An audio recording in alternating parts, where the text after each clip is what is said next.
Good morning class 10। आज हम लोग अनामिका जी द्वारा रचित देश प्रेम कविता को पढ़ेंगे। प्रस्तुत कविता देश प्रेम की रचनाकार अनामिका जी हैं। इन्होंने इस कविता की रचना की। इनका जन्म 1961 ईस्वी में उत्तरार्ध के मुजफ्फरपुर बिहार में हुआ था। इन्होंने अंग्रेजी साहित्य से PhD की और इन्होंने बहुत सारी कहानियाँ, कविता, संस्मरण, उपन्यास और बहुत सारा अनुवाद कार्य भी किया है और इन्हें राजभाषा पुरस्कार, भारत भूषण अग्रवाल पुरस्कार, साहित्य सम्मान आदि विभिन्न सम्मानों से सम्मानित भी किया गया है। अब इन पंक्तियों में कवित्री बोल रही है कि पहले में मैंने बताया था कि कवित्री को एक भारी भरकम चीज मिलती है। क्या मिलती है? देश प्रेम। आखिर उन्हें यह भारी भरकम चीज अचानक से क्यों मिल गई है? किसी को पता है आखिर उनके कोने अंतर यानी मन की भावना, उनके हृदय में ये देश प्रेम की भावना अचानक से क्यों जाग उठी, कैसे जाग उठी? तो अब इन पंक्तियों में बताया गया है कि अचानक से कवित्री के मन में देश प्रेम की भावना कैसे जाग उठी। 26 जनवरी की थी ठंडी सुबह, तकिए के नीचे छूट गया था ट्रांजिस्टर खुला, सुबह सुबह बजने लगा राष्ट्रगान। एक पल को सोचा मटिया दूं, लेकिन फिर क्या जाने क्या हो गया, कंबल वंबल फेंक कर मैं खड़ी हो गई सावधान।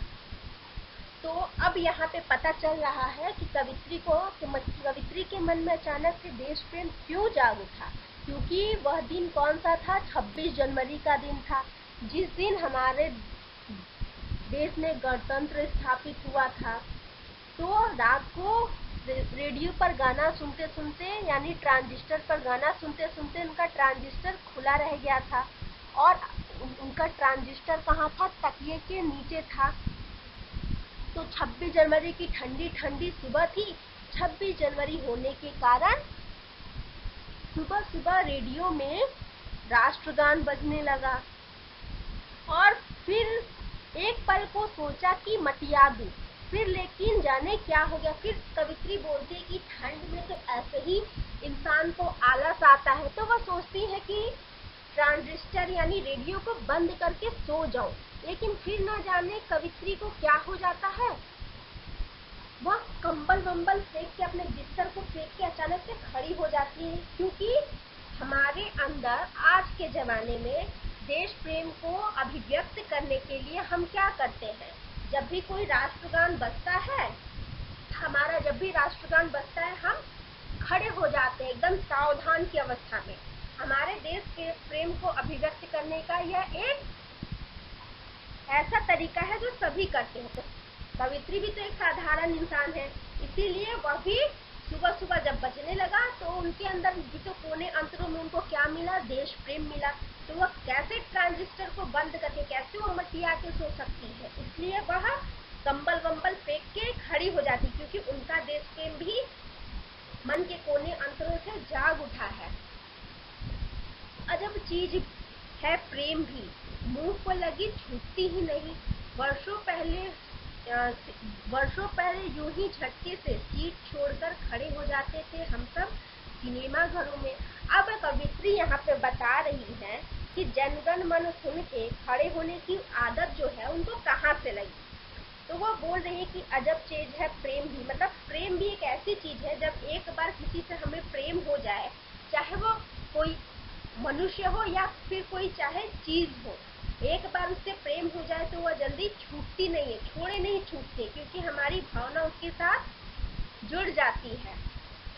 तो कवित्री को याद आता है कि वर्षों पहले हम जब सिनेमा यानी जब वो सिनेमा घरों में जाती थी, तो जब वहाँ पे राष्ट्र गान बजता था तो वो सब एक ही झटके में सीट छोड़कर खड़े हो जाते थे सावधान की अवस्था में। तो उसी समय यह आदत कवित्री को लगी, जो कि आज भी 26 जनवरी की सुबह जब उनके तकिए के नीचे से ट्रांजिस्टर में जनगण मन राष्ट्रगान बजने लगा तो वह कंबल वंबल फेंक कर खड़ी क्यों हो जाते? क्योंकि सिनेमा घर से उनको यह आदत लगी थी। हेलन के सभ्य कैबरे और मुकरी की भोली फुलझड़ियों के बाद जेमिनी कलर में दी एंड टिमका करता था, सिनेमा घर के पर्दे पर और शुरू होता था जण गण मन ऐसे ही। अब यहाँ पे वह बोल रही हैं, अब यहाँ पे वह एक व्यंग के रूप में बोल रही है। अब वह एक व्यंग कर रही है कि हेलन के सभ्य कैबरे पहले जमाने में आइटम नंबर हुआ करते थे। किसी भी फिल्म को इंटरेस्टिंग या फिर उत्तेजित बनाने के लिए आइटम नंबर हुआ करते थे, और हेलन जो एक हीरोइन है वो अधिकतर हर फिल्मों में आइटम नंबर करते हुए दिखाई गई है, लेकिन उनके जो नाचने का तरीका है उससे वह किसी भी तरीके से सभ्य नहीं लगता था। लेकिन यहाँ पे कवित्री व्यंग्य कर रही है, इसलिए वह हेलन के डांस को सभ्य बता रही है और साथ ही बोल रही है और मुकरी की भोली फुलझड़िया। अब ये मुकरी का है, मुकरी कोई चीज नहीं है। मुकरी, आपने नथुलाल फिल्म देखी होगी, तो उसमें जो नथुलाल थे उनका नाम ही मुकरी है, जिनकी मूछें बहुत ज्यादा प्रसिद्ध थी। सबको पता है कि नथुलाल की मूछों जैसी किसी की मूछ नहीं है, तो वही है वो मुकरी। तो पहले के ज्यादातर फिल्मों में हेलन का कैबरे और मुकरी जो कि एक कॉमेडियन थे, उनकी कॉमेडी हर फिल्म में पाई ही जाती थी। तो वो बोलती थी कि हेलन के सभ्य कैबरे और मुकरी जी की भोली फुलझड़िया, यानी उनकी कॉमेडी के बाद, मतलब पूरी मूवी हो जाने के बाद, पूरी फिल्म हो जाने के बाद जिम्नी कलर में, पहले देखे होंगे कि एक ही तरीके का एक ही चित्र एक ही कलर में दी एंड आता था एक ही तरीके में। तो जिम्नी कलर उस समय मतलब वही था जो इस पेज को, मतलब इस चीज को डिजाइन किया करता था, डी एंड को। तो अंत में जब दी एंड जिम्नी कलर में टिमटा करता था, तो उसी समय सिनेमा घर के पर्दे पर जन गण मन शुरू हो जाता था अंत में, और फिर सभी अचानक से सावधान की अवस्था में खड़े हो जाते थे अपनी देशभक्ति को दिखाने के लिए। और अब तो आज के जमाने में शुरू में भी देशभक्ति राष्ट्रगान चलाया जाता है और अंत में भी राष्ट्रभक्ति गान चला जाता है अभी कुछ सालों से। तो आप जो सिनेमा घर में गए हैं उन्हें तो पता ही होगा कि शुरू में और अंत में सभी के अंदर वही एक देशभक्ति जाग जाती है, थोड़े से पल वाली, और सभी सावधान की अवस्था में खड़े हो जाते हैं। फिर वो कवित्री बोल रही है कि धीरे धीरे क्यों कर खींचने लगा सारा आवेग, अब जाने भी दीजिए, देखिए सुनिए सारे जहां से अच्छा हिंदुस्तान हमारा। यह धुन जो आपके मोबाइल की है क्या आपकी जेब से आ रही है? अब यहाँ पे वो बोल रही है कि धीरे धीरे क्यों कर, मतलब धीरे धीरे कब हमारा देश प्रेम खत्म हो रहा है। क्यों खत्म हो रहा है? अचानक से तो कवित्री के मन के अंदर, उनके हृदय से यह देशभक्ति प्रेम जगा, और अचानक क्यों खत्म हो रहा है? तो यहाँ पे भी कवित्री व्यंग्य कर रही है।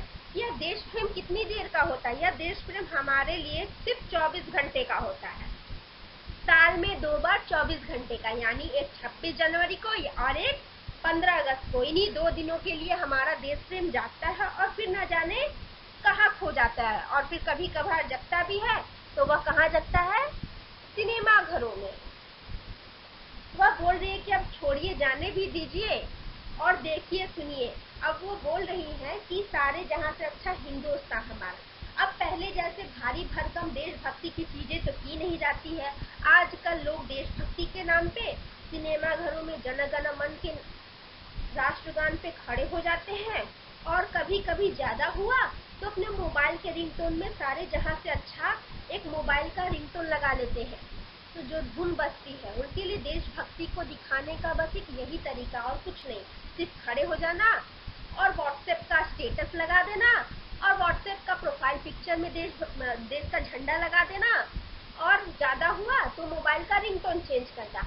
अब इसी कुछ तरीकों से आजकल हम अपनी देशभक्ति को प्रदर्शित करते हैं।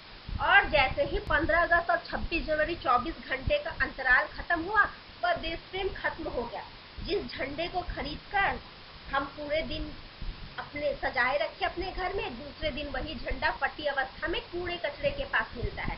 बस हमारा देश प्रेम 24 घंटे के लिए ही साल में 2 बार आता है, बाद बाकी दिन वह सो जाता है, और कभी कभी निकलता भी है तो सिनेमा घरों में। तो इन सब चीजों से जो कवित्री है वह बता रही है कि हमारे लिए कि आजकल देश प्रेम, तो यहाँ पे वो व्यंग और अपनी भावना के माध्यम से कवित्री इस कविता में यही बताना चाहती है कि आजकल देशभक्ति के लिए हमारे मन में क्या मायने हैं, आजकल हम अपनी देशभक्ति को कैसे प्रदर्शित करते हैं, या देशभक्ति हमारे मन में कब कब और कैसे आती है। तो इन्हीं सब को उन्होंने इस कविता में बताया है। और वह लोगों को ये नहीं, यहाँ पे वो प्रेरित भी नहीं कर रही है कि तुम्हें क्या करना चाहिए देश के लिए, देश पे मर मिटना चाहिए, ऐसी कोई भी बात उन्होंने नहीं की है। वह बस एक साधारण मनुष्य की भांति लोगों को बता रही है कि हमारा देश प्रेम कैसे कभी कभी फटे हुए स्तर के नीचे जो चिल्लर हो जाते हैं, वैसे ही हमारा देश प्रेम है जो कभी कभार ढूंढते ढांढते साल में 2 बार 15 अगस्त 26 जनवरी को बाहर निकलता है और फिर कुछ ही पलों के लिए खत्म हो जाता है। और हम अपनी देशभक्ति को जताने के लिए कौन कौन से तरीके अपनाते हैं, वो बस यही बोलना चाहती है इस कविता में। अब आप इन पंक्तियों की व्याख्या करते हुए पहले की पंक्तियों तथा इन पंक्तियों को मिलाकर इस कविता का सारांश भी लिखेंगे। थैंक यू बच्चों। अब आप लोग मुझे अपना होमवर्क नीचे दिए गए ईमेल एड्रेस पे सेंड करेंगे और साथ ही आप हमारे पीपीटी और वीडियो से संबंधित कोई भी सुझाव देना चाहते हैं तो नीचे जो ईमेल एड्रेस दिया गया है feedback.stmichaelsacademy@gmail.com, इस पे आप लोग अपने सुझाव हमें मेल कर सकते हैं।